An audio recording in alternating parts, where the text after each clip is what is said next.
Com esta mesma animação, com esta mesma alegria, vamos receber agora também com a salva de palmas o mestre, professor, jornalista e escritor Michelson Borges.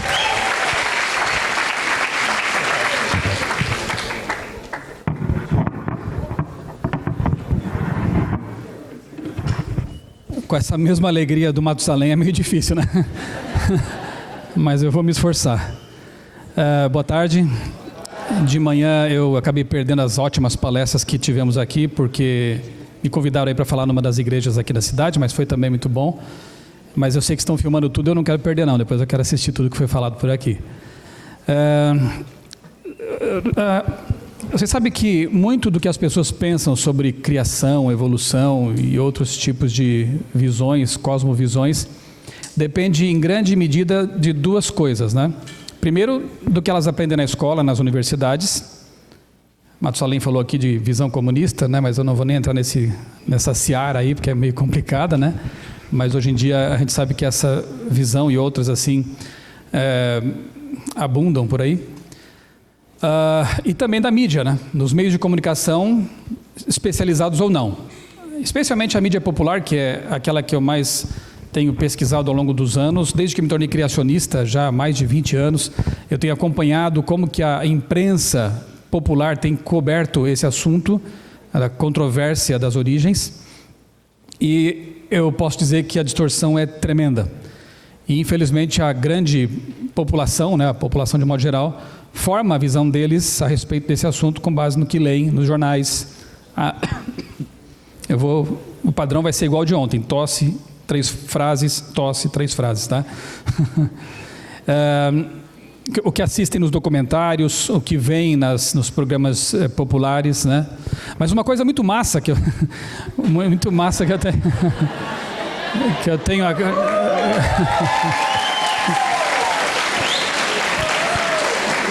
Sabe que isso foi como voltar no tempo, né? Quando eu era adolescente, a gente falava muito massa, né? Massa, ainda fala ainda? Olha que legal. Massa pra caramba ainda, a gente adicionava o caramba. Quando era muito massa, era massa pra caramba. Então uma coisa muito bacana foi observar o fenômeno das redes sociais. É uma coisa tremenda, né? Claro que tem o seu lado negativo, e muito negativo, mas tem um lado positivo também, que eu acho que foi tirar a hegemonia da chamada grande imprensa e desmitologizar aquela ideia de que a grande imprensa é infalível, né? A minha formação é jornalismo, né? E a gente aprendia, por exemplo, tem uma matéria que eu estudei na faculdade que tinha como nome Controle de Opinião Pública. E os professores diziam assim, não é para você usar isso, é só para conhecer as técnicas, né? Quem disse que os menos éticos não usam?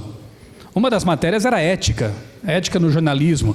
Aí depende do caráter da pessoa, se ela vai usar mais a ética ou mais o controle, né? Vai depender dos interesses financeiros das grandes empresas de comunicação, que nem sempre estão preocupadas com a ética, né? Mais com a verba, com verbas públicas ou com o dinheiro que vão arrecadar com base naquilo que publicam. E hoje os grandes jornais e a mídia de modo geral estão muito preocupados com a ascendência dos canais informais no YouTube, né? E que bênção que é isso, porque hoje qualquer pessoa com conteúdo pode criar um canal. O meu canal é horrível pra caramba, eu sei disso, não tenho dinheiro para investir naquilo lá, mas assim, cada vídeo que eu posto ali, rapidamente milhares de pessoas, né, assistem. E se o assunto é muito assim, massa, né, em pouco tempo chega a 1 milhão e meio de pessoas que assistem. A minha filha mais nova fala assim: pai, parece que você está sempre bravo nos vídeos. Eu falo, mas filha, é o estilo, né? É meio telejornal, eu estou ali lendo um assunto sério, né? Porque elas acompanham os vlogueiros que são bem descontraídos, bem descolados, né? Eu não sei fazer assim. Eu falei, ou a pessoa aceita assim, ou eu vou fechar meu canal, porque não é meu jeito, eu não consigo. Matusalém, você devia ter um canal. Ia bombar, né? Ia ser muito massa. Com conteúdo que você tem, e com esse jeito assim legal de você falar, ia dar, né? Mas o meu é aquilo lá, é o que eu consigo fazer, e mesmo assim, o alcance é bem legal. Hoje eu invisto até mais no canal do que nos textos de blog, porque as pessoas, infelizmente, estão meio preguiçosas, preferem assistir um videozinho de 3, 4, 5 minutos do que ler um texto, né? Um artigo. Claro que o artigo é melhor Mas já que o povo está no YouTube, vamos aonde o povo está. Não é o que dizem aí os artistas, né? E eu acho que nós, como cristãos, temos que fazer a mesma coisa.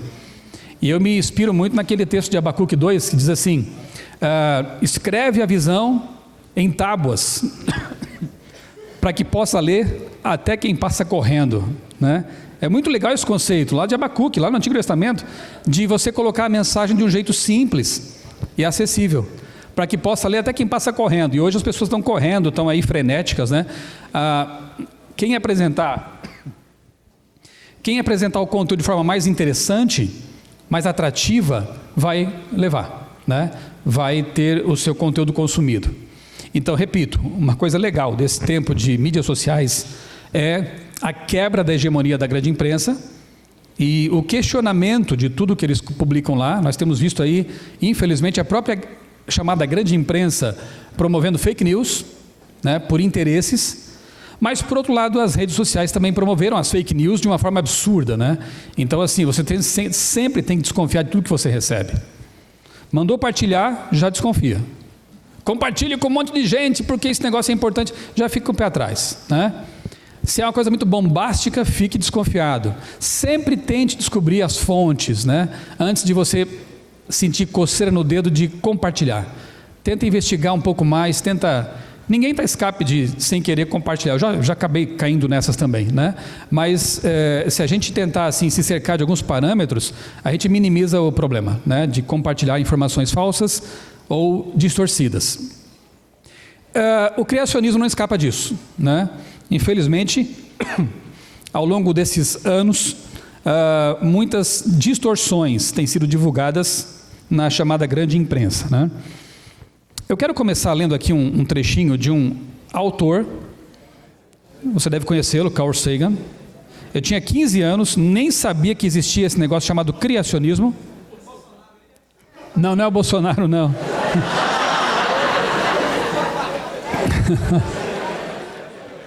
Parece, né? Deixa eu passar aqui para... feliz sábado. Amanhã, quem sabe, a gente conversa, né? Mas assim, eu tinha 15 anos e não conhecia... Eu conheci o criacionismo com 18 anos no ensino médio. Eu fiz curso técnico de química... E lá eu conheci um adventista criacionista, começamos uns embates, debates, e eu acabei me rendendo aos fatos depois de algum tempo. É uma história longa, fique só por aqui. Mas antes, com 15 anos, eu encontrei o livro Cosmos, não é esse aí, é o mais conhecido talvez do Carl Sagan, num sebo, comprei, devorei, me apaixonei por astronomia, por cosmologia, claro, com a visão evolucionista, né, do Carl Sagan. Mas ele era um ateu... Vai ser meio difícil hoje também. Ele era um ateu, assim, um pouco mais educado, mais elegante, não é como Richard Dawkins, né, com aquela acidez dele, aquela provocação toda. Ele era mais na dele, né, mais tranquilo. Fumava a maconha dele lá, escrevia e tal, né? O Carl Sagan. E nesse livro aqui, O Mundo Assombrado pelos Demônios, ele escreveu o seguinte, eu concordo com ele. Se houvesse ampla compreensão de que os dados do conhecimento requerem evidência adequada antes de poder ser aceitos, não haveria espaço para a pseudociência. Concordam? Correto, né? Então, equilíbrio, ele propõe isso, né? Um equilíbrio entre o ceticismo e a incredulidade. Isso é importante.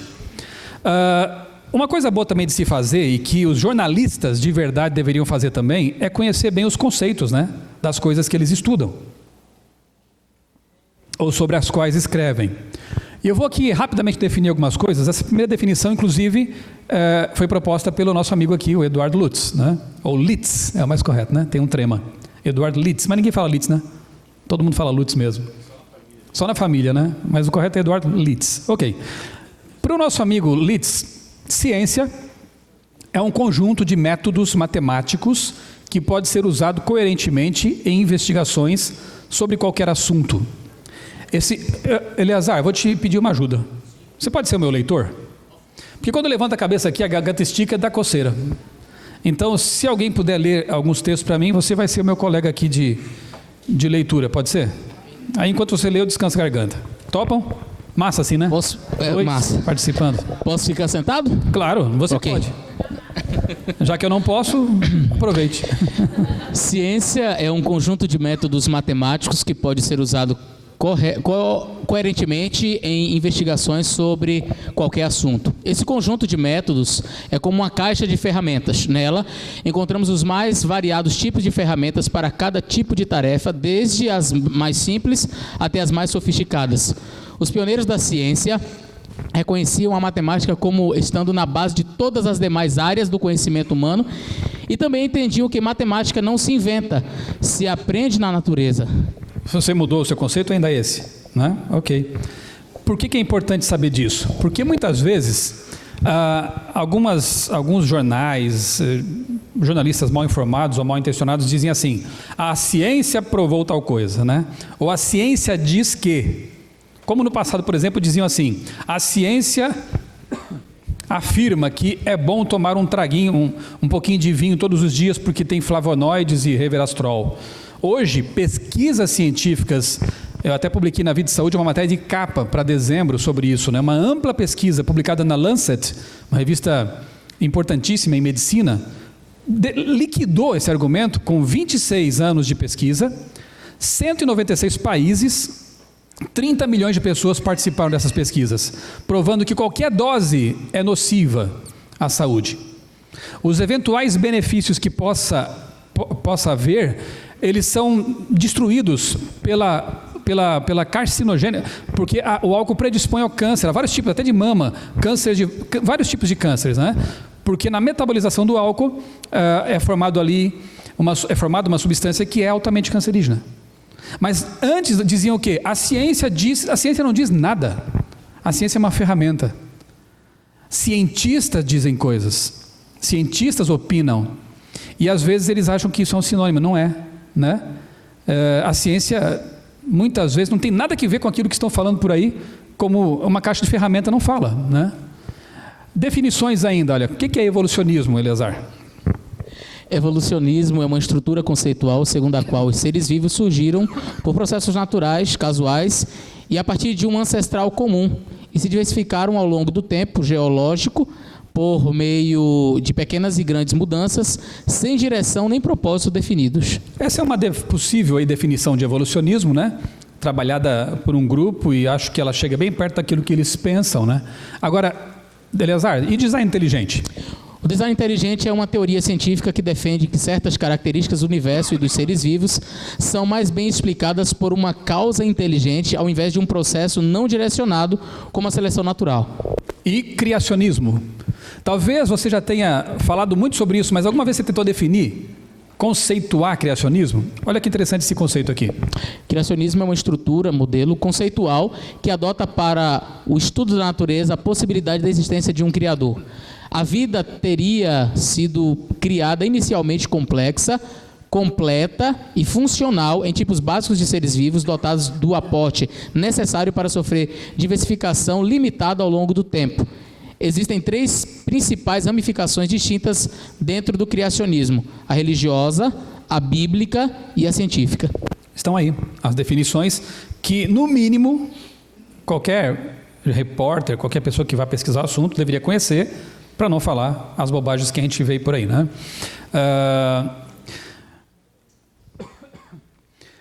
José Luiz Goldfarb, que é professor de História da Ciência lá na PUC de São Paulo, anos atrás, em 99, na revista Época, eu até vinha colecionando essas frases dele, porque eu pensei em fazer um doutorado por lá, e ele até teria sido meu orientador, não deu muito certo, mas ele tem uma opinião legal aqui. Lê para nós também, Eleazar.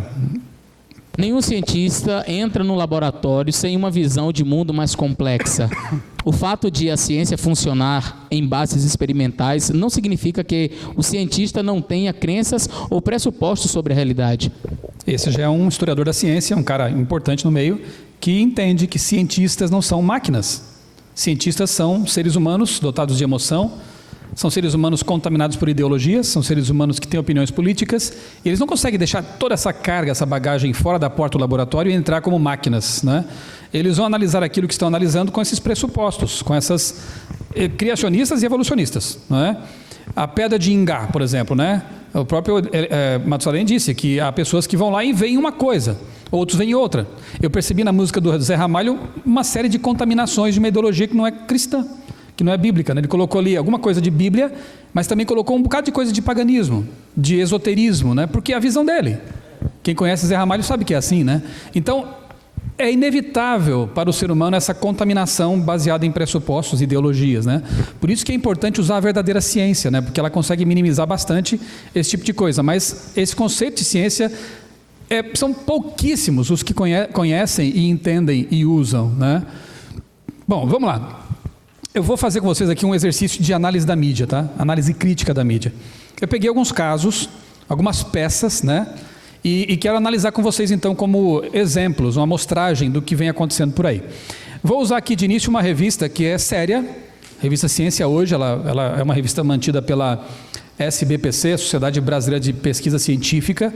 Não é uma super interessante, aí, popularesca, é uma revista mais séria, né?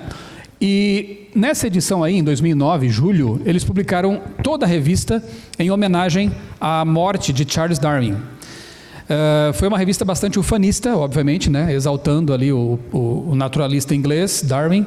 E o editorial dessa edição foi muito revelador para mim. Já começou ali no editorial. O editorial sabe o que é isso, né? É aquele texto em que os editores opinam, eles manifestam a posição da revista, é quase que uma carta do editor para o público que está lendo a revista, né? Então, geralmente, o editorial é um pouquinho mais opinativo, coisa que nos artigos, se não forem crônicas, se não forem colunas, não acontece, ou não deveria acontecer, né? Você adjetivar, opinar numa reportagem, por exemplo. Tem que ser o máximo possível, coisa que não existe também, eu sei, de objetividade, né? Mas, bem, o editorial, ele expressa a opinião da revista. Eleazar, por favor, prestem atenção, eu até grifei ali alguns trechos, para que você perceba onde estão os fatos e onde estão aquilo que a gente pode chamar de ideologia não factual. Presta atenção. Há 150 anos era publicado um livro que mudaria radicalmente nossa concepção da natureza. A origem das espécies, do naturalista inglês Charles Darwin, propunha uma teoria avassaladora, a de que existiria um parentesco evolutivo entre todos os seres vivos, mostrando que os humanos e os macacos descendem de um ancestral comum. Dessa forma, Darwin rompia com o dogmatismo religioso que concebe a nossa espécie como fruto da criação divina. Com sua teoria, ele atribuía um novo significado para o ser humano, o produto de um processo natural responsável por toda a diversidade biológica existente. Mais de um século e meio depois, a obra de Darwin se mantém atual e poderosa. Ela sobreviveu a todos os testes a que foi submetida desde sua origem. Com a incorporação dos conhecimentos advindos da genética, ela atingiu sua maioridade e mostrou-se capaz de contestar as teorias criacionista e do desenho inteligente, ou design inteligente, limitando-se às alternativas que não estão à altura do evolucionismo por terem argumentos religiosos e não científicos. Detectou aí os problemas desse editorial? Só uma pausa aqui, né? Eu estou com dó de quem vai editar esse vídeo depois. Vai ser um problema, né? Vai ter que colocar as telas com a sua voz, vai ter que cortar as minhas tosses. Estou com dó de vocês aí da filmagem. Mas tudo bem, né? Vamos ter que usar design inteligente aí para reparar os problemas. Vamos esmiuçar esse negócio aqui? Olha lá. Primeiro ponto. Parentesco evolutivo entre todos os seres vivos. Isso é chamado por alguns de mega ou macro evolução. Isso não é científico. Isso não é demonstrável cientificamente, né? É um negócio que ocorre, segundo eles, ao longo de bilhões de anos, né? Não é passível de observação, enfim. Aí está uma ideologia. Um parentesco, o elo ancestral comum de todas as espécies, né? Isso não é realmente científico. Segundo ponto, o ser humano é o produto de um processo natural responsável por toda a diversidade biológica existente. Aqui estão pregando o naturalismo filosófico, que não é científico também, porque é um argumento filosófico. Então veja, olha lá.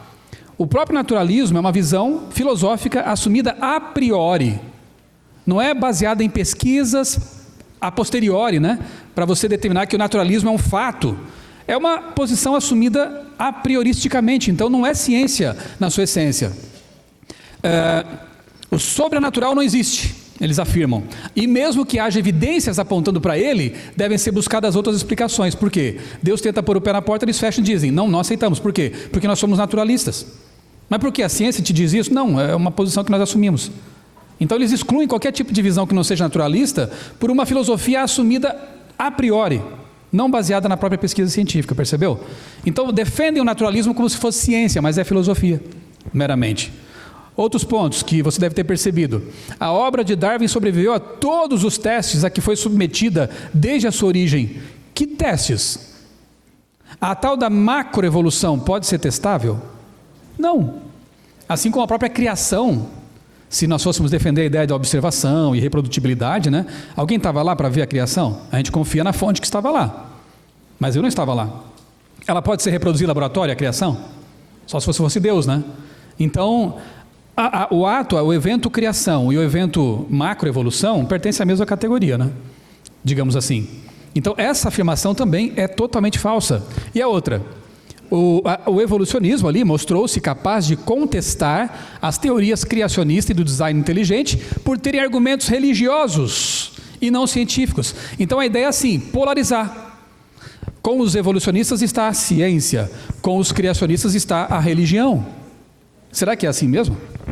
Eu vou aqui citar 2 autores que não são criacionistas, inclusive um deles é ateu, o outro é agnóstico, tá? O design inteligente não tem nada a ver com argumentos religiosos, tá? Criacionismo sim, obviamente, né? A gente usa a ciência, mas também não nega que a Bíblia, né, o criacionismo bíblico, né?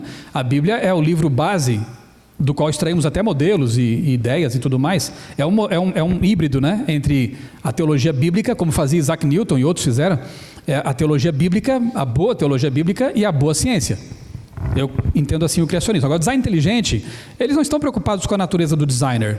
Eles não usam a Bíblia em suas pesquisas, né, em sua leitura do mundo. E aqui, Bradley Moulton, que é um ateu, professor de filosofia na Universidade de Colorado, defende que é legítimo ver o design inteligente como ciência. Ele diz, os argumentos a favor do design inteligente são mais fortes do que a maioria percebe. Não é interessante? Então, um ateu dizendo que, né, não tem relação com religião. O outro, que é um agnóstico, né, David Berlinski, lá da Universidade de Princeton, PhD em matemática, ele defende que o DI também pode ser ensinado, inclusive, em escolas não confessionais, porque é um modelo não religioso. Mas o que tenta fazer o editorial da ciência hoje? Evolucionismo, design inteligente e criacionismo para cá, porque aqui é religião e aqui é ciência. Isso não é correto. Depois eu quero mostrar a vocês que o evolucionismo, já esbocei isso, né? Tem muito de filosofia, tanto quanto o criacionismo, né? Olha aí, essa capa da Time. Deus versus ciência. Deus criou a ciência. Como assim Deus contra a ciência, né? É porque esse tipo de coisa ajuda a vender jornal. Sangue, guerra, briga. Isso é ótimo para os jornais vender, né? Porque o povo gosta dessas coisas, né? Mas é totalmente falso, né? E na verdade eles tentam blindar, olha o Darwin Homem de Ferro, né? Tentam blindar Darwin das boas discussões, né? Dos questionamentos, né? Isso aí, como que cria blindagem? Bom, se aquilo lá é religião, isso aqui é ciência, não tem como discutir mesmo. São áreas totalmente diversas, totalmente como água e óleo, são immiscíveis. É falso? É uma falácia isso, né? Podemos e devemos sim discutir esses assuntos. Caso 2, revista Época, 3 de janeiro de 2005. Por que eu estou citando essa reportagem? Porque eu participei dela de forma bem ativa. Na época, a repórter da Época, Eliane Brum, me procurou por telefone e começou a me perguntar coisas, né? Eu falei, vou te ajudar, sem dúvida. Eu fui dar uma de assessor de imprensa, né? Passei telefones, passei contatos, passei informações para ela, tá? Depois eu vou mostrar como é que saiu a matéria para vocês. A gente fica muito chateado, né? Por exemplo, ela diz que o resultado mais nefasto desse embate entre criação e evolução não é o surgimento de uma nova geração de criacionistas, mas as levas de estudantes que saem da escola sem entender a teoria de Darwin. Eu dei aula de história em escola adventista no começo da minha carreira. E sabe o que eu fazia? Dividia o quadro ao meio e ensinava o modelo evolucionista aqui e o criacionista aqui. Eu dizia, eu sou criacionista, mas vocês é que têm que escolher. Eu fazia isso. Como que ela disse que os estudantes de escolas adventistas, porque ela se refere a nós, porque eu passei as informações da nossa rede, saem de lá sem saber o que é darwinismo. Então eles não passariam nos vestibulares. Mas eles passam. Olha que interessante. Então é porque estudaram em algum lugar evolucionismo. A gente ensina assim. Só que diferentemente de outras escolas, a gente ensina os dois lados. A gente ensina as duas cosmovisões, não é? E ali o aluno sai com algo a mais, não com algo a menos. Outra afirmação dela, tudo falso porque eu passei.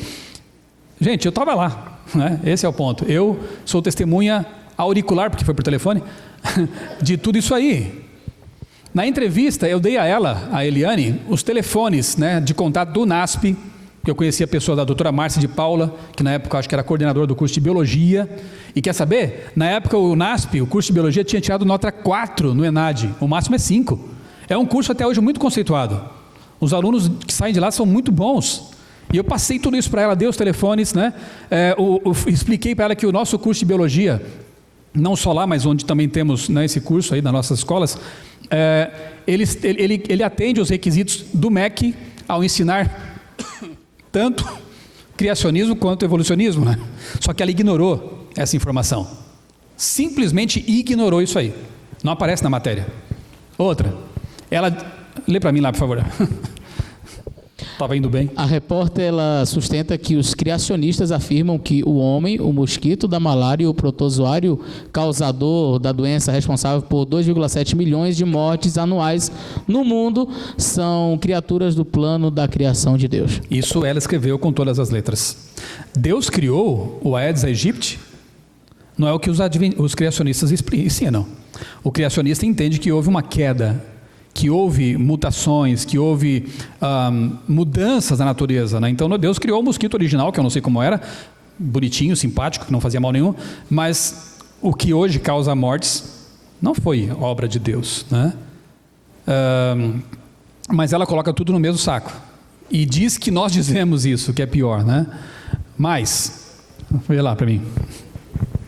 A jornalista também induz o leitor a pensar que os criacionistas creem que todas as características geológicas que vemos hoje são resultado do dilúvio bíblico e não dos processos geológicos descritos pelos cientistas, como o movimento das placas tectônicas. Quem disse que nós não cremos, e não cremos, nem precisa crer, né? É só investigar. Quem disse que nós não aceitamos a tectônica de placas? Ela vem e diz, não, eles pensam que tudo foi o dilúvio. Mas nós cremos nos eventos posteriores ao dilúvio também, obviamente, né? Inclusive decorrentes do dilúvio. E aí ela vem com essa, ó. Para a ala mais fundamentalista dos criacionistas, o maremoto que matou milhares na Ásia não seria causado por movimentos das placas terrestres, pois não acreditam que elas aconteçam, mas um flagelo enviado por Deus. Na época tinha acontecido aquele terremoto terrível que matou milhares de pessoas. E aí ela bondosamente atribui isso ao Deus dos criacionistas. Como eles não creem na tectônica de placas e nos terremotos causados por elas, então eles acham que Deus mandou o terremoto que matou milhares de pessoas. É assim que eles pensam. Olha, eu fiquei muito indignado com essa matéria. Muito. E mais ainda, e eu posso dizer isso para vocês estão sabendo agora aqui dos bastidores da coisa, porque ela teve acesso às informações. Não foi não foi por mera ignorância, como acontece às vezes. Ela teve acesso às informações. Eu indiquei livros, indiquei artigos, fontes, todas ignoradas. Quer dizer, já tinha uma pauta pré-determinada, né? E aqui está então a ilustração interna da matéria. Lá está a autora, Eliane Brum, né? No princípio era o que mesmo? É o título que deram à matéria. O que mais? Quando se refere ao movimento do design inteligente, a repórter diz que ele se baseia em argumentos sofisticados e supostamente baseados na ciência, mas não há espaço suficiente para discussão, desses argumentos. Depois ela ainda arremata dizendo que os cientistas não concordam com essa visão. Ela cita cientistas do design inteligente, como Michael Behe, conhecido, um bioquímico, né, norte-americano, autor do Caixa Preta de Darwin, cita outros e depois diz assim, os cientistas não concordam com essa visão. Mas peraí, ela acabou de citar cientistas que concordam com essa visão e depois diz que cientistas não concordam com essa visão, ignorando os cientistas que defendem ou o criacionismo ou o design inteligente. Não entendi. Eu queria que ela desenhasse para mim, né? Isso não é massa. Isso, de jeito nenhum, né? O que mais? Isso aqui, aí me ofendeu porque ela falou do meu amigo. Quando menciona a frase do Dr. Rui Vieira, presidente da Sociedade Criacionista Brasileira, a repórter deixa novamente transparecer preconceito, ao informar que ele foi diretor científico da FAPESP e fundador da Academia de Ciências de São Paulo, além de representante do MEC na Agência Espacial Brasileira. Ela diz que isso é curioso. Olha só, se eu fosse descrever o currículo aqui do Dr. Rui, eu ficaria uns 15 minutos. O homem, a Igreja Adventista não sabe o nome, o peso que tem esse fundador que era um ateu na universidade, quando estudou engenharia, depois se converteu e fundou a Sociedade Criacionista Brasileira, e esteve à frente dela por mais de 40 anos, ok? Aí ela fala, puxa, olha só que interessante, o diretor, o presidente da SCB, ele foi diretor científico da FAPESP, fundou a Academia de Ciências de São Paulo, representante do MEC na Agência Espacial, tem um auditório na USP que leva o nome dele, mas ele é um criacionista, que curioso. Quer dizer, ela joga no chão o currículo dele, né? Ignora tudo isso, porque ele é criacionista. Curioso ele ser um criacionista, como é que pode uma pessoa com esse currículo, né? Dr. Rui não deixou por menos, ele mandou uma carta para a revista e disse assim, essa tal de Eliane, né, ela se diz jornalista, que curioso. Eu resumi a carta dele, ele escreveu um pouquinho mais, né? Curioso. Muito bem. Ou muito mal, né? Isso foi o pior. Sabe por quê? O cúmulo da reportagem... Leia, por favor. Da argumentação preconceituosa ocorreu ao comparar a proposta de ensinar criacionismo e evolucionismo nas escolas com o revisionismo a respeito do Holocausto Chegou judeu. a esse ponto, sabia, pastor? Chegou a esse ponto. Olha só, isso aqui é o texto dela. Esse argumento capcioso é o mesmo utilizado pelos revisionistas do Holocausto judeu. Esse argumento capcioso dos criacionistas é igual ao dos revisionistas do Holocausto judeu. Como assim? E apesar das fotografias, dos relatos dos sobreviventes, dos documentos, das evidências materiais, da confissão dos algozes e do reconhecimento do Estado alemão, continuam afirmando que o Holocausto foi uma armação. Tá, então peraí. Tem foto da macroevolução? Tem documentos sobre a macroevolução? Tem evidências factuais da macroevolução? Do Holocausto tem. Então, se houvesse documentos como esses, fotos, né, da macroevolução, todo cientista seria evolucionista. Não dá para comparar um evento, né, que tem evidências factuais com outro que não tem evidências factuais. Isso é uma tremenda maldade, né, por parte dessa curiosamente chamada repórter, né? Aí, criacionistas sérios respeitam e se pautam pelo método científico. Se a teoria da macroevolução tivesse evidências factuais, como o episódio do Holocausto... Nossa, está difícil. Eu acho que quando eu estico aqui, as cordas vocais se esticam também e piora, né? Tem alguém médico aqui, ou enfermeiro? Nós creríamos, entendeu? Nós creríamos se tivéssemos evidências, como há evidências do Holocausto, né? Mais uma citação do texto aí, Eleazar, meu ajudante. Os cientistas não concordam com essa visão do design inteligente e alegam que o salto na realidade é bastante simples, mas não esclarece como os cientistas explicam o simples salto das substâncias, ignorâncias para uma célula viva completa com todo o seu maquinário autônomo e com todo o seu conteúdo de informação necessário para seu funcionamento e reprodução. Ou seja, ela fala assim, ó, o salto da não vida para a vida é uma coisa simples, né? Mas em nenhum momento ela analisa isso, né? Ela não mostra como é que poderia ser feito esse salto aí. Vai ser a palestra de vocês depois, né? Sobre a origem da vida. Vocês vão perceber na palestra dos Litz, do casal, que a coisa não é tão simples assim como ela tenta fazer na linguagem jornalística, né? É muito simples, acontece em todo lugar, aqui em Marte, em Vênus, na Lua. É bobagem, é fake das piores, fake news, né? Vamos lá. Chega desse caso que já nos irritou bastante. Vamos para outro. Caso 3. Aqui é mais simples, tá? Aqui um leitor, eu vou resumir o caso, ele escreveu para a redação da Super Interessante ou Super Irrelevante, queira como você quiser. Abril já fechou 13 revistas, né? A crise está feia lá. Ainda não foi a vez dessa aí, mas não faria muita falta não. Bom, o Valmir escreveu assim, ó: eu sou assinante e gostaria muito de manifestar minha insatisfação com a posição desta revista em defender a ideia, sem nenhuma prova, de que o homem tenha vindo do macaco. Ok, é que ele escorregou, né? Os evolucionistas não falam isso, não pensam assim, mas tudo bem.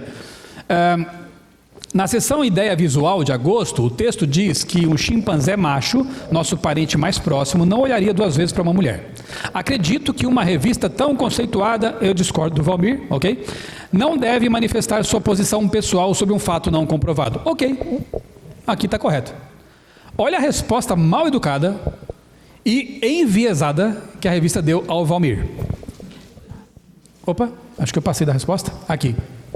Vai lá, Eleazar. A revista respondeu: Valmir, nós nunca dissemos que o homem veio do macaco. Ok. Mas que o chimpanzé é o seu parente mais próximo.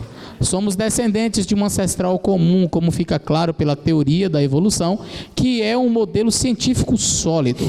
Agora, se a sua religião... O Valmir falou em religião em algum momento?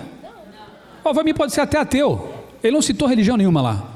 Agora, se a tua religião... Já estão inferindo, tá? O que mais? Agora, se a sua religião não permite que você acredite na teoria da evolução, não tem problema algum. Temos pleno respeito por todas as religiões. Achamos que a Bíblia... Peraí. O Valmir falou em Bíblia? Quem é que disse que o Valmir não é budista? Quem é que me garante que o Valmir não é muçulmano? Os muçulmanos também são criacionistas. A Bíblia não falou em Bíblia. O que mais? Achamos que a Bíblia é um documento histórico belíssimo, mas na hora de falar de ciência, ficamos mesmo com a origem das espécies. Fique com o que vocês quiserem. Que carta absurda, desrespeitosa, porque ele falou que não concorda, e fala, mas o macaco é teu parente. Quer dizer, desrespeita a opinião do rapaz. E afirmam que ele é um religioso, coisa que ele nem disse. Você percebe que ele já tem a cabeça formatada? Falou, duvidou da evolução. Você é um crente. Meu amigo, tem muita gente aí que não crê em Deus e que duvida da evolução em bases científicas. Estão questionando esse paradigma, né? Então, na cabeça dos repórteres, a briga é essa. Religião versus evolução ou ciência. Ok? E isso não é correto, né? Não é correto, é preconceituoso, é uma visão distorcida da realidade. Caso 4, esse eu estava presente de corpo presente lá, né? Ocorreu a inauguração do Discovery Mackenzie, lá na Universidade Mackenzie em São Paulo. Eu fui convidado, participei ali, assisti às palestras e à cerimônia de inauguração, e a Folha de São Paulo cobriu o evento, mas eu não vi o repórter deles lá. Achei muito estranho isso. Ok, mas vamos ver a cobertura deles, tá? Aí, Eleazar, lê para nós o que a Folha de São Paulo publicou. Os defensores do design inteligente, cujas ideias são rejeitadas pela maioria da comunidade científica... Começou bem, né? Já começa com isso. Argumentam que os seres vivos são tão complexos que ao menos parte de suas estruturas só poderia ter sido projetada deliberadamente por algum tipo de inteligência. A instituição americana Discovery Institute está entre os principais promotores da causa do design inteligente e já sofreu derrotas judiciais em seu país por defender que a ideia fosse ensinada em escolas públicas, em paralelo com a teoria da evolução. Hoje, a explicação mais consolidada sobre a diversidade da vida.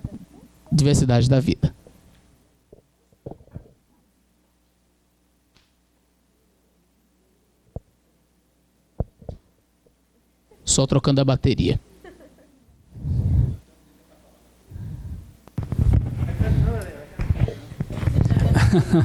Veja, tentam dar um panorama, né, do design inteligente, já começa dizendo que a maioria dos cientistas o rejeita e assim vai. Só que aqui, Eleazar, continua ali a leitura. Ainda é a matéria da Folha de São Paulo, tá? Complexidade irredutível é uma das palavras de ordem dos defensores do design inteligente. O termo costuma ser aplicado a estruturas biológicas que, em geral, têm escala celular ou molecular e apresentariam uma organização tão intricada que não poderiam ter surgido de forma gradual e não guiada, contrariando, portanto, o que diz a teoria da evolução. O grande exemplo seria o flagelo, grosso modo, cauda de certas bactérias. Você sabe quem é o cientista que mais tem estudado esse assunto do flagelo bacteriano, da complexidade irredutível no mundo? Eu já citei o nome dele agora há pouco. autor da Caixa Preta de Darwin, Michael Behe. O Michael Behe esteve lá na inauguração. Euzinho aqui, sem estar na Folha de São Paulo, consegui entrevistá-lo, gravei um vídeo com ele, super simpático, super acessível, mas ele não apareceu na Folha de São Paulo. E depois eu descobri que os repórteres realmente não estiveram lá. Foi matéria de gaveta, que a gente chama assim, né? Matéria feita no gabinete, no escritório. O homem estava lá, eles estão falando do assunto que esse homem domina. E não foram sequer se deram o trabalho de ir até o local entrevistá-lo. Sabe quem eles entrevistaram para essa matéria? 3 professores da UFRG, lá do Rio Grande do Sul, né? Entre eles um geneticista, que disse: considero que se trata de uma tremenda desonestidade intelectual. As evidências, fatos, provas pouco importam. O que importa é a narrativa construída de forma que se coadune com a ideologia ou crença do sujeito. Por que foram buscar um anti-DI, anticriacionista lá do Rio Grande do Sul, com todo o respeito a meus amigos gaúchos, né? Foram buscar de lá e não se deram o trabalho de, em São Paulo, ir à Universidade Mackenzie de São Paulo entrevistar o Michael Behe? Mídia imparcial? O que você acha? Não é nem competente nesse caso, né? Foi desonesta e vem falar em desonestidade intelectual aqui, né? Cometeram uma tremenda desonestidade jornalística nesse caso, né? A matéria mal escrita, mal apurada, porque quem estava lá sabe que não aconteceu do jeito que eles descreveram. É uma pena que tenha sido assim. Olha, eu tenho poucos minutos, eu quero fazer agora aqui um rápido apanhado de uma breve história do preconceito na mídia. Como eu disse a vocês, desde que eu me tornei criacionista nos anos 90, de lá para cá eu tenho feito assim uma coleção de matérias que só dão depressão na gente. Depois eu vou ter que sair daqui para ter a terapeuta. E eu acho que muito isso aqui também. Quer ver? Começando por aqui. Na verdade, esse jornal eu guardo, eu queria pôr num quadro na minha casa. Porque a declaração que está nessa reportagem de 98, nessa época eles eram um pouquinho ingênuos ainda, eles se permitiam dizer que há debates internos no mundo evolucionista. E nessa edição eles colocaram aqui as divergências que havia entre Richard Dawkins e Stephen Jay Gould, na época 2 papas, né, da evolução, no sentido assim de divulgar isso para o grande público. Hoje eles não fazem mais isso. Hoje eles apresentam a evolução como um edifício bem construído e uma casa em ordem. A gente sabe que não é assim, né? Lá nos porões a coisa é bem diferente. Mas então, o que me chama a atenção nessa reportagem é a declaração de John Maynard Smith, que na época era vivo ainda. Esse sim era tido como um dos papas da biologia. Olha, Eleazar, meu leitor preferido, olha o que o Smith diz aqui. Por causa da excelência de seus ensaios, Gould tornou-se conhecido entre não biólogos como o mais destacado teórico da evolução. Em contraste, os biólogos evolucionistas com quem discute seu trabalho tendem a vê-lo como um homem cujas ideias são tão confusas que quase não vale a pena ocupar-se delas, mas alguém que não se deve criticar em público por ao menos estar do nosso lado contra os criacionistas. Entendi. Assim como acontece com o Richard Dawkins, tá? Não pense que o Dawkins ele é unanimidade, que todo mundo o respeita. Tem muita gente que acha que ele é um péssimo filósofo e um terrível cientista. Mas ninguém fala mal dele, sabe por quê? Porque pelo menos está do nosso lado, contra os criacionistas odiados. Isso é ciência? Ou isso é preconceito? O que o Smith diz é o seguinte: não fale mal do Gould em público.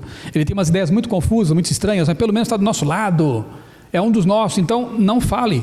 Isso é ridículo, né? Vindo de um cara como o Smith, né? É absurdo isso, né? Não dá para aceitar. Mas enfim, vamos lá.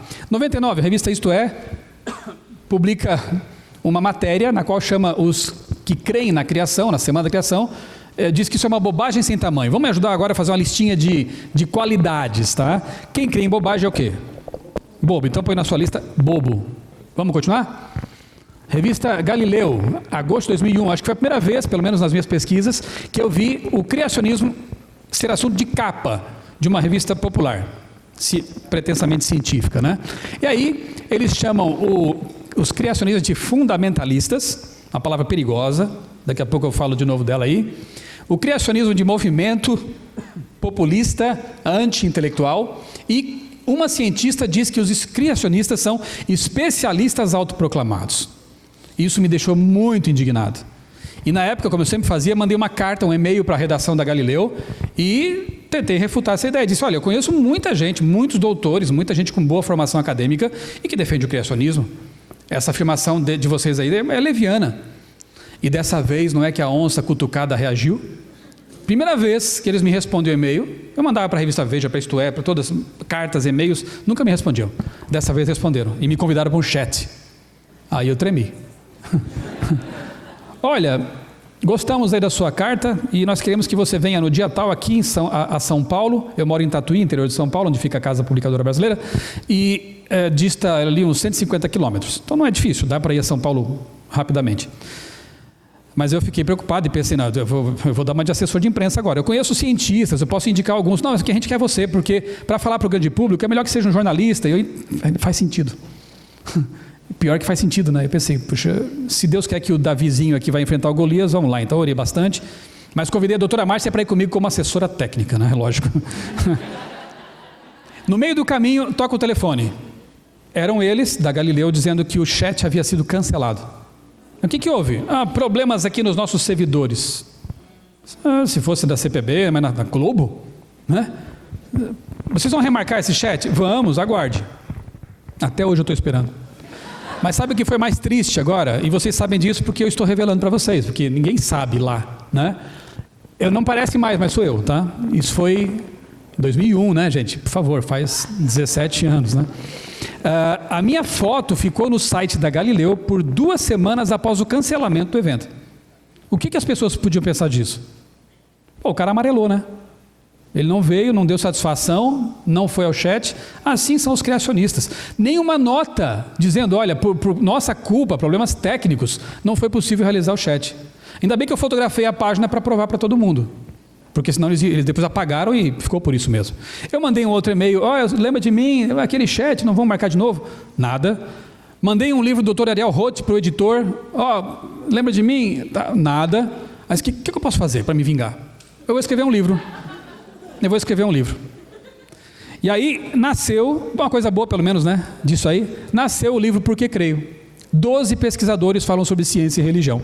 Eu juntei 12 apóstolos, 12 cientistas. Eu juntei 12 cientistas, todos com doutorado, no mínimo mestrado, tá? Pesquisadores. Na época eu acho que eu não te conhecia, senão tinha que ser 13, né, lá no livro. Está ali o doutor Rodrigo, está lá, o doutor Orlando Ritter, o doutor Paulo Bork, arqueólogo, um só americano, Michael Behe, participou também do livro, mas os demais são brasileiros e doutores em suas áreas. Entrevistei todos eles, perguntei a todos eles, entre outras coisas, de que forma a área do teu conhecimento favorece a visão criacionista e por que você é criacionista. Preparei as entrevistas, a CPB publicou o livro, mandei para os editores da Galileu e sacudi o pó das sandálias. Eles sabem que o que eles escreveram é bobagem. Que os criacionistas não são especialistas autoproclamados. Eu sou especialista, eu sou doutor. Eles são. Tem muitos. Nesse congresso vocês estão ouvindo doutores, com exceção de mim, né? São pessoas que ralaram, que pesquisaram, que dedicaram sua vida ao academicismo, né? Então não venha com essa conversinha. Mas a coisa continua, né? A mesma matéria chama os criacionistas de ignorantes. Gente, essa palavra mesmo. A Eliane Brum lá nos chama de ignorantes. Mentiu, porque ela recebeu informações de mim. Revista Ciência Hoje coloca lá na lista bobos, agora ignorantes. Está anotando? Tá bom assim? O que mais? Tem mais. Fundamentalista também, né? Fundamentalista na lista. Agora coloca aí o que a ciência hoje diz sobre nós, que ensinar criacionismo é uma esquizofrenia pedagógica. Então quem é criacionista aqui? Põe aí, esquizofrênico. Pode piorar? Pode. E vai. A revista Veja diz que a tese bíblica de que Deus criou todos os seres vivos é treva. Então põe o que agora aí? Obscuros, né? Quem vive nas trevas, obscuros. Pode piorar? Vai piorar. Marcelo Gleiser, numa matéria na Folha de São Paulo, disse que ensinar criacionismo é crime. Só falta me prender agora. Porque além de bobo, burro, ignorante, fundamentalista, esquizofrênico, eu sou criminoso agora. Então prenda esse grupo aqui, todos. Mas eu levo um monte de gente comigo.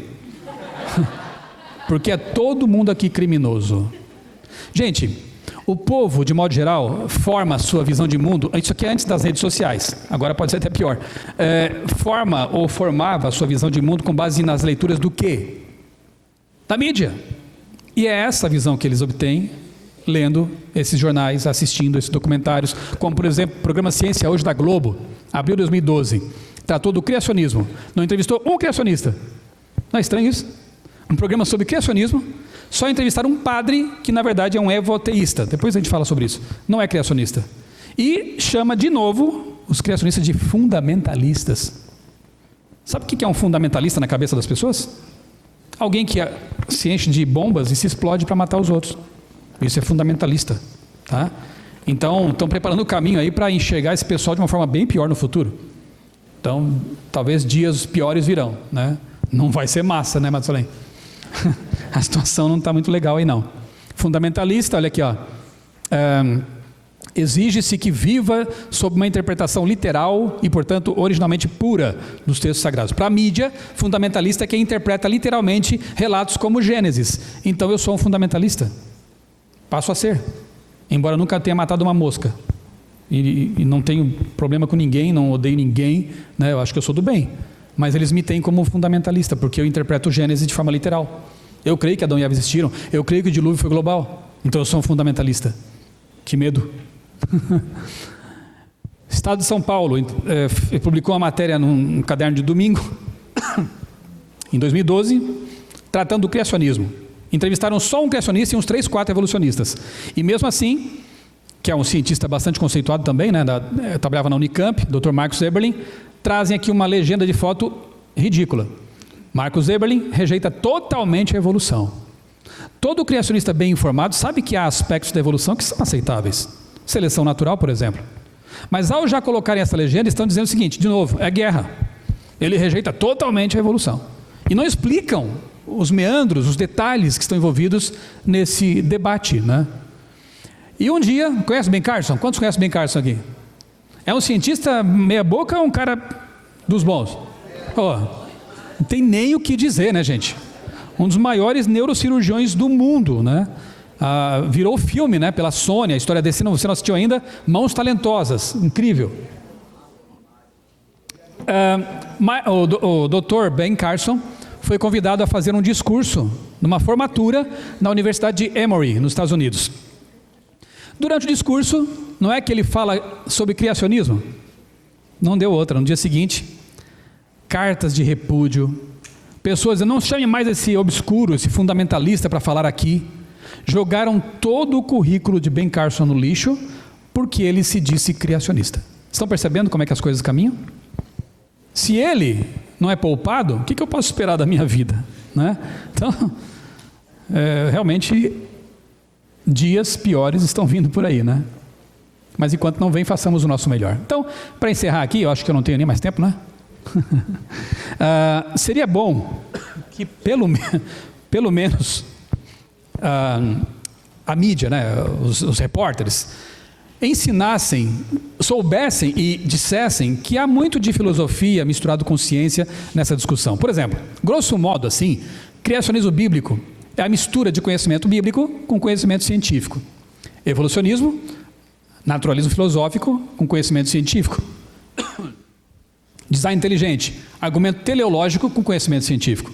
Aqui, as três têm algo em comum. E podemos, quem sabe, restringir a discussão a aspectos científicos e aí ter um diálogo bem interessante. Mas aqui, a coisa é praticamente irreconciliável. Mas ali é o aspecto filosófico.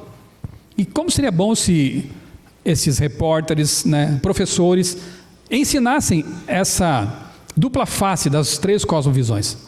Há um aspecto filosófico, um aspecto científico. Deixemos de lado o filosófico e nos detenhamos aqui no que é científico realmente e podemos aqui discutir esse assunto de forma até imparcial, usando a caixa de ferramentas, né, chamada ciência. Mas não se faz isso. Geralmente a briga está aqui. E geralmente as matérias, reportagens se limitam a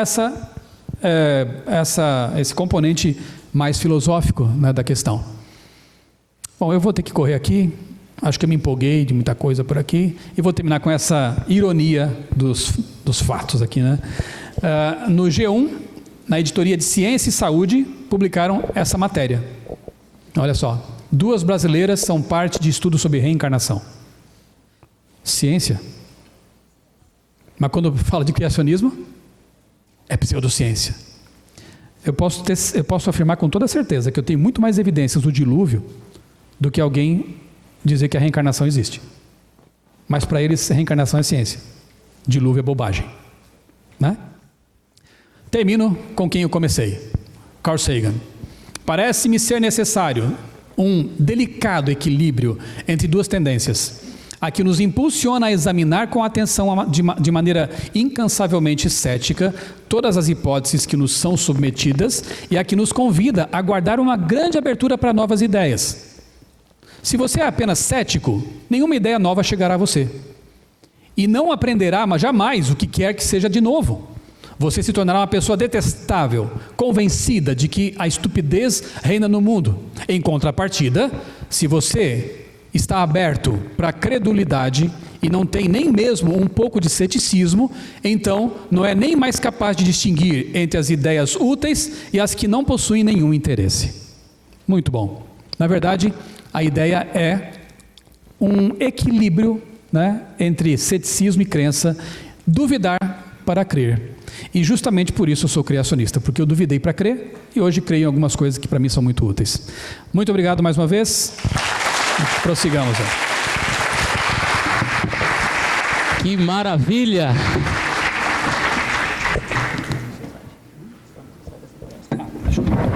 Pessoal, todos esses prezes, espero que ninguém tenha labirintite, porque eles giram, se movem, né? Todos esses prezes estão online, lá no meu Prezi, é só buscar prezi.com. Michelson Borges, você encontra o meu Prezi, minha página, eles são, você pode fazer download deles, né? Essas citações, tudo está lá, eu não tenho copyright de nada, você pode baixar à vontade, estão à disposição de vocês, ok? Se achar difícil encontrar, vai no meu blog outraleitura.com.br, lá no menu superior tem prezes, já cai direto na página do Prezi onde estão essas apresentações, tá bem? Nós vamos abrir rapidamente o espaço para 2 perguntas. Tem uma ali e uma aqui. Pronto, tá bom. E você? 3. Acabou? Então, aquele rapazinho lá, aquele ali e essa moça aqui.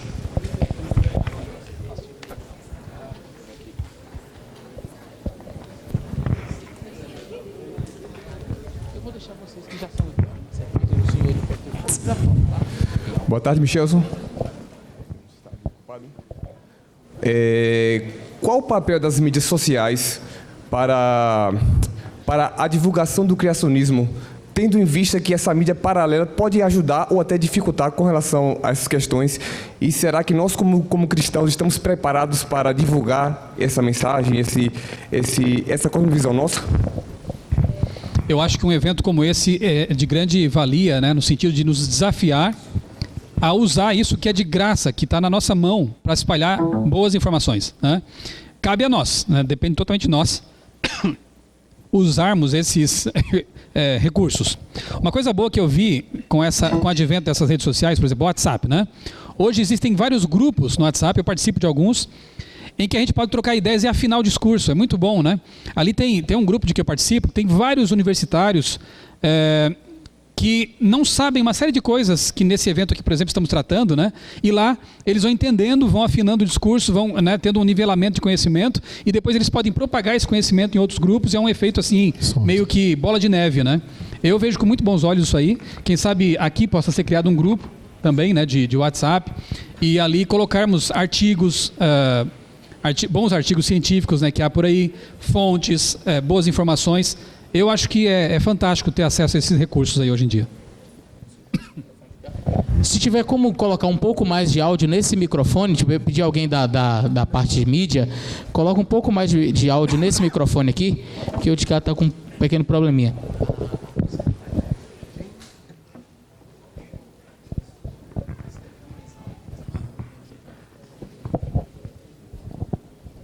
Boa tarde. Boa tarde.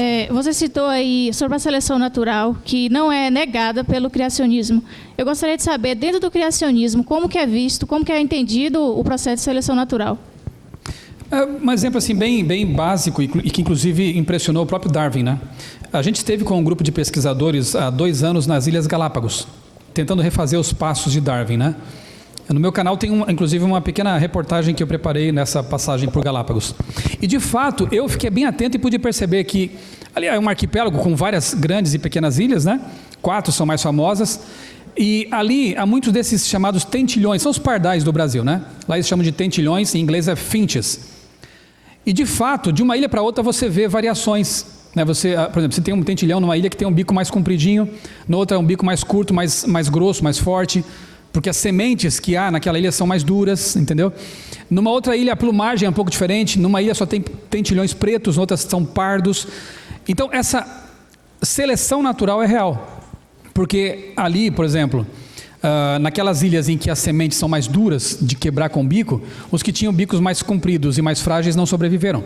Não conseguiam se alimentar tão bem quanto aqueles que tinham bicos mais fortes, né? Isso é fato, não está errado, né? É observável, né? Mas nem sempre favorece só o mais forte. Há situações em que aqueles que pareceriam menos aptos acabam sobrevivendo. Um exemplo apenas. Os cientistas perceberam que numa ilha do Pacífico só havia, ou pelo menos a grande maioria das moscas que havia lá, não tinham asas. É um fenômeno curioso, né? Moscas sem asas. E começaram a investigar, por que será que aqui é assim? O fato é que naquela região passam muitos furacões. E moscas que voam, instintivamente tentam escapar voando, né? Só que ao voar num furacão, elas são varridas para o oceano e morrem. Algumas moscas tinham passado por mutações, geralmente as mutações são deletérias, não se ganha informação genética, se perde ou mantém, né? Mas não há ganhos. Mas perdas há, e algumas moscas, elas sofriam mutações que faziam com que perdessem as asas. Moscas sem asas, o que fariam quando vinha um vendaval? Se escondiam, debaixo de coisas, não é? Com o tempo, essa população de moscas que tinham sofrido uma mutação deletéria como essa, começou a proliferar na ilha. E as moscas com asas começaram a se extinguir. Nesse caso, moscas sem asas, nesse caso específico, eram mais aptas para o ambiente, percebeu? A perda foi benéfica para elas, ok? Então não dá para negar, porque a seleção natural é um fato, né? Só que a seleção natural não justifica, não explica como que o mais apto veio à existência. Ela explica por que ele está sobrevivendo nesse habitat, nesse ambiente, mas não explica a origem dele, né? A seleção natural ela é insuficiente para explicar a origem das espécies. Na verdade, até conversávamos no almoço ali, né, com os meus amigos, que o próprio livro de Charles Darwin devia ter um título diferente, porque ele promete, mas não entrega.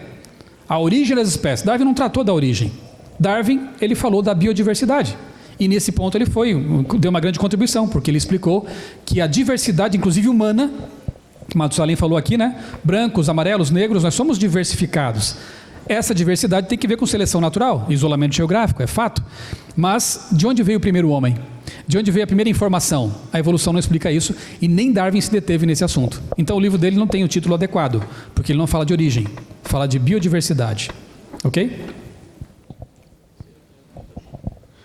Boa tarde, Michelson. Boa tarde. Parabéns pela palestra e também pelos livros. Sou muito fã do seu trabalho, admiro bastante.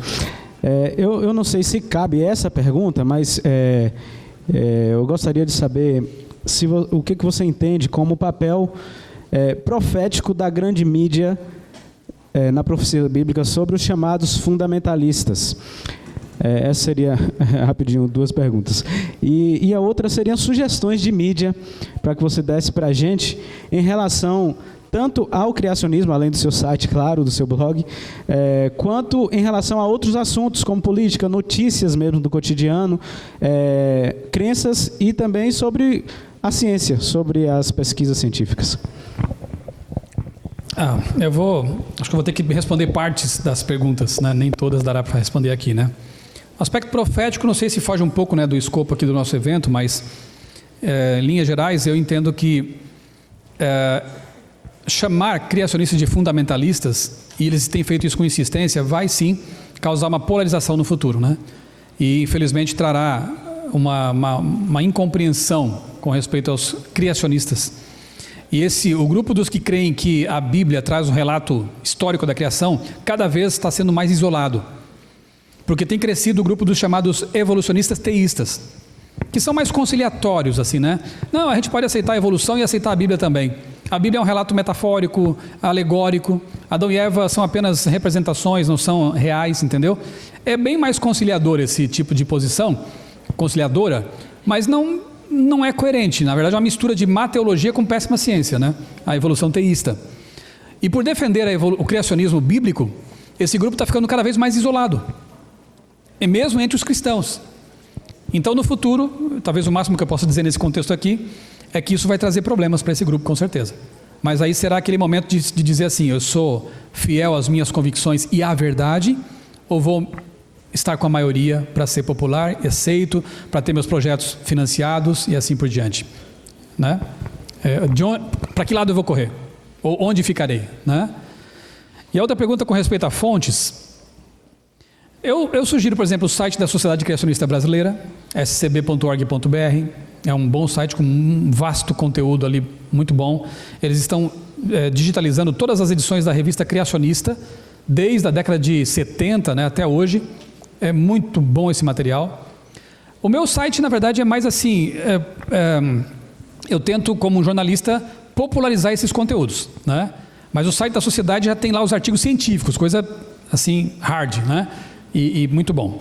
Mas também indico o meu site, eu convidei agora uma equipe de colaboradores, a Graça, o Eduardo, tem lá um jovem geólogo, tem um pessoal bom ali, que está me ajudando agora com produzindo conteúdos, né? Artigos também muito bons. Então fica aí a dica, criacionismo.com.br. Tem o site também do Alexandre, lá de Blumenau, né? Que é o projeto 11 de Gênesis. Ele é um evangélico, mas assim, criacionista dos bons também, nosso amigo, nosso colaborador. É um ministério bem legal, 11 de Gênesis. Dos núcleos criacionistas, tem o pessoal do NUMAR, que é o núcleo maringaense da Sociedade Criacionista Brasileira. Eles têm um site, eles têm um canal no YouTube com palestras muito boas também, NUMAR SCB. E aí, nesses locais, você encontra links para outros também, né? Vai fuçando e você encontra um bocado de coisa boa aí, né? E entre jornais seculares que falam de política, de tudo mais, eu tenho gostado do Gazeta do Povo. Mas vou ficar por aqui, não vou dizer quase mais nada, né? E você tem que sempre comparar. Chegou uma notícia do G1, desconfia, compara com o Estadão, compara com a Folha de São Paulo, compara com a Tribuna de Minas Gerais, compara com os jornais do Nordeste, faça uma triagem ali e compare. Isso é o mais seguro de se fazer, né? E o Gazeta tem me parecido assim um jornal um pouquinho mais imparcial. Nunca são totalmente, né? Mas tem uma linha assim editorial que eu tenho apreciado. Fico por aqui. Obrigado. Uma salva de palmas aí para o nosso amigo Michelson. Amanhã ele vai estar fazendo a sua última apresentação aqui conosco. Nós teremos 2 apresentações amanhã somente, porque queremos 2 palestras mais amplas em questão de tempo. Então nós vamos ter amanhã só 2 palestrantes. Amanhã, pelo período da manhã, nós vamos ter uma palestra com o Michelson e uma palestra com o Dr. Rodrigo Silva para encerrar o nosso grande evento aqui.